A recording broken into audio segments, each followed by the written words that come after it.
Welcome to Kenton's videos. Enjoy the video. Select a fresh pork leg or picnic cut about 5 pounds and trim silver skin while leaving a 1/4 inch fat cap for flavor and moisture.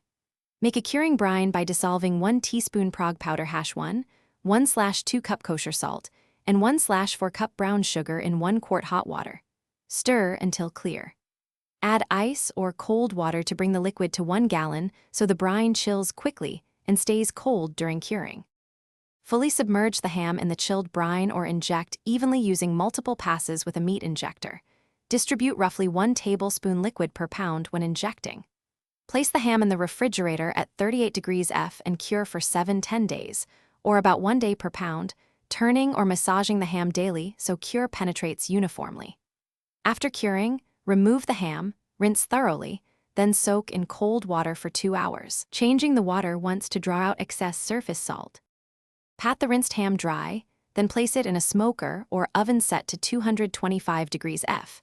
Maintain low consistent heat and use apple or hickory wood for balanced smoke. Smoke until the internal temperature reaches 145 degrees F, monitoring with a probe thermometer, then remove and rest for 3 minutes. For larger hams, allow carryover heat, but always reach 145 degrees F. In the last 30 minutes, brush a glaze of 1/2 cup brown sugar and 1/4 cup honey for caramelization. Then cool and slice against the grain about 1/4 inch thick. Thanks for watching. Consider subscribing if we helped you.